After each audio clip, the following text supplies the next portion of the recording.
Karim, bonjour. Bonjour Julien. Alors tu as une formation d'ingénieur? Oui, tout à fait, j'ai une formation d'ingénieur. J'ai fait une école d'ingénieur, enfin prépa et tout le tintouin à Paris. Alors un ingénieur qui est dans l'humour, c'est pas sérieux. Oui, bah, ça se fait pas du jour au lendemain, mais ça se fait doucement et raisonnablement, comme un ingénieur, on va dire. Ça s'est passé comment Ça s'est passé, alors j'ai fait mes études. Moi j'étais plutôt bon élève quand j'étais petit, plutôt assez sérieux tout ça. Donc je me destinais à une carrière assez classique. Donc voilà, j'ai fait mes études, enfin mon lycée au Maroc, et puis après je suis allé faire mes études en France. Donc j'ai vécu une forme de dépaysement sans trop le savoir. Et puis à la fin de mes études, je suis allé travailler à Antibes, à Sophia Antipolis. Et c'est là que par hasard, j'ai rencontré un autre collègue qui faisait des cours de one-man show, comme il disait, et qui m'a fait découvrir donc, du coup l'écriture. Et puis assez vite, j'ai pris goût à ça. Voilà, je suis arrivé avec cette liberté de proposer des choses. J'ai joué mon spectacle, enfin mes sketchs devant les élèves de l'atelier. Et puis j'ai reçu des rires, et ça c'est une grosse dose d'affection dont on peut très vite plus se passer. Et donc de fil en aiguille, on se frotte à des publics de plus en plus vrais, c'est-à-dire de moins en moins proches de nous. Et puis on se rend compte que ça marche, et puis après c'est un défi, on a envie d'y retourner, d'écrire. Et puis voilà, un sketch de 3, 7, 12 et un spectacle. Voilà. Et puis quand on a un spectacle, après on peut contacter des lieux, et puis ça prend une allure professionnelle, qu'on le veuille ou non. Et puis au bout d'un moment, je me suis retrouvé à faire les deux en même temps. Donc à Sophia Antipolis, j'avais une espèce d'attitude très schizophrénique, où la journée j'étais ingénieur, j'organisais des réunions, je gérais une équipe et tout. Et le soir, des fois 1 heure après une réunion très sérieuse, je me retrouvais dans les bouchons pour aller d'Antibes à Nice pour aller jouer mon spectacle au Théâtre des Oiseaux, par exemple, chez Noël Perna. Le spectacle aujourd'hui, c'est un stand-up, c'est un spectacle de portrait? C'est un spectacle, c'est un mélange des deux en fait. Voilà. Il y a le stand-up, où il y a une forme de narration en fait, dite par moi, Karim. Et donc je raconte en quelque sorte ma vie et mes rencontres avec des personnages plus ou moins loufoques et qui sont tous plus ou moins réels en fait. Ils sont plutôt réels que fictifs ces personnages. Et ils reflètent tous une personne de ma famille ou que j'ai rencontrée à l'occasion de mes hobbies ou autres, ou une partie de moi-même. Voilà. Et donc je navigue à travers ces personnages, et je dis que je navigue et que je voyage parce que ce sont des personnages qui en plus reflètent pas mal mes origines, qui sont assez compliquées, franco-sino-marocaines. Donc voilà, c'est pas communautaire, c'est pas moi je suis de telle ou telle communauté, mais ça transpire de cette énergie et cette diversité qui fait que je suis Karim Duval et que j'ai des yeux bridés. Mais bon, il n'y a pas que ça, et puis c'est alimenté aussi de la vie quotidienne. Je me nourris de mon sens de l'observation, et puis j'alimente le spectacle comme ça de choses très anodines, et puis j'en fais des zooms et puis des sketchs. Ce que je te propose, c'est que nous posions nos valises tout de suite, oui. Dans ce voyage, et qu'on regarde un de tes sketchs. Eh bien, allons-y. Ma meilleure expérience, c'est lorsque j'ai fait l'animation dans les hôpitaux pour l'association Malade d'un jour, malade de toujours. Et mes meilleurs amis dans les hôpitaux, c'était bien sûr les personnes âgées pour qui j'étais un petit peu une bouffée d'oxygène. N'est-ce pas, monsieur Ledoux? Mais non, monsieur Ledoux, la vieillesse, il ne faut pas en faire un drame. C'est juste un mauvais moment à vivre, la vieillesse. Ça va passer. Allez, venez ce soir, on chante, monsieur Ledoux. Allez, venez. Et puis arrêtez de regarder la télé à longueur de journée, alors qu'elle est éteinte. Alors je me souviens, les soirs de Nouvel An, avec mes petits vieux, on se retrouvait comme ça au coin du feu. Ils étaient là, assis tout autour de moi, comme ça. Ils me regardaient les yeux remplis d'espoir. Et tous ensemble, on chantait l'espoir.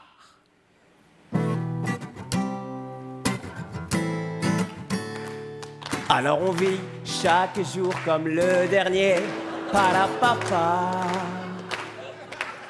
Après on enchaînait sur un petit chante, la vie chante, comme si tu devais mourir demain, comme si plus rien n'avait d'importance.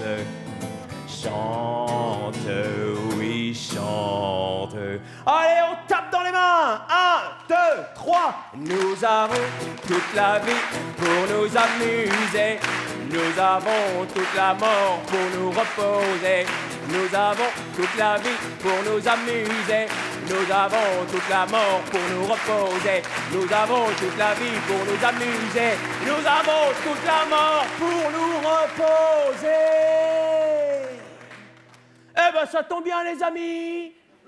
C'est l'heure d'aller se reposer. Et je vois que quand j'ai accéléré, il y en a qui suivaient plus le rythme. Vous savez comment ça s'appelle un contretemps en musique? Une syncope.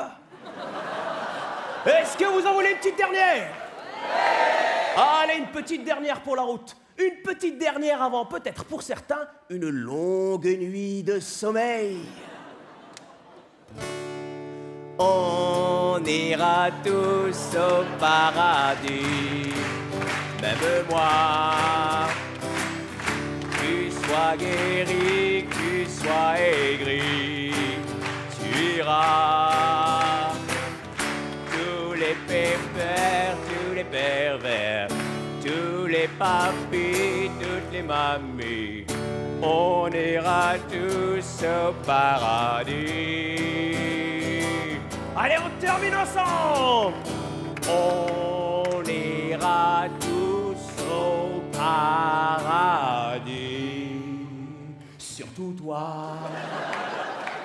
Bonne année, les amis!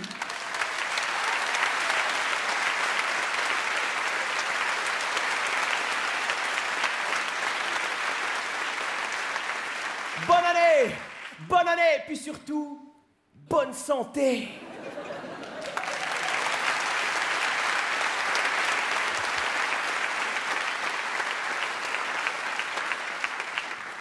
Alors c'est sûr que présenter comme ça la musique, ça peut paraître très sympa, hein, mais ce qu'il faut savoir quand même, c'est que moi j'ai connu des débuts très difficiles en musique. Hein. Mes débuts, je m'en souviens très bien. Je m'en souviens, j'étais en 6e, j'avais 16 ans. J'ai commencé par le solfège.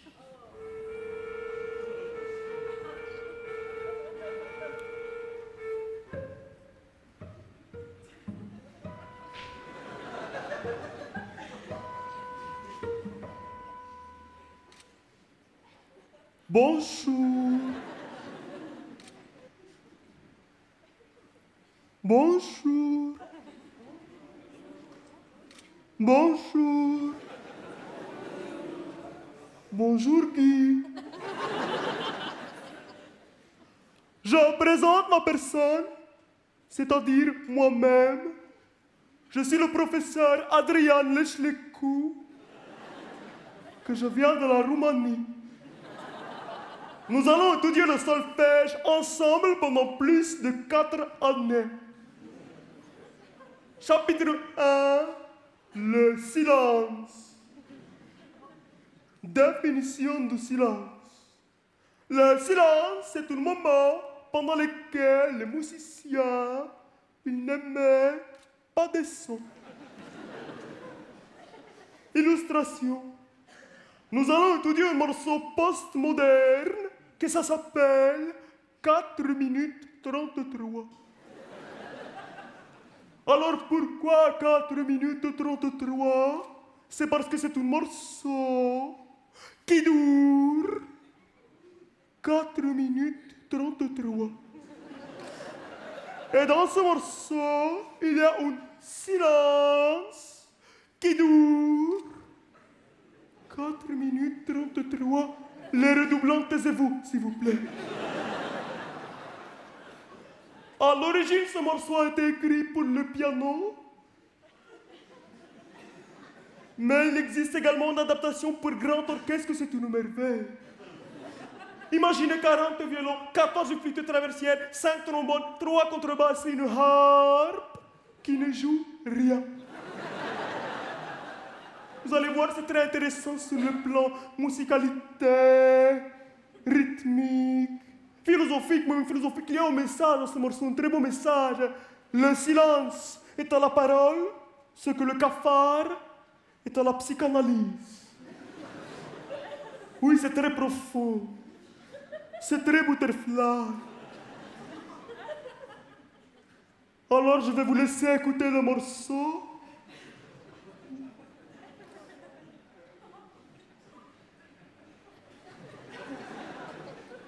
Ah pardon, j'ai oublié de mettre le volume. Moi, je vais aller fumer une cigarette. Et je reviens dans 4 minutes 34. Et pour ceux que ça intéresse, nous pourrons étudier l'album complet, que ça s'appelle 8h47.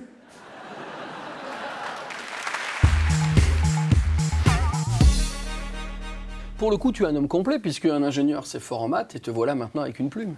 Ouais, alors c'est vrai qu'un ingénieur est très incomplet en fait. Il manque justement, je pense, cette fibre, cette folie qu'on retrouve justement à travers une activité artistique.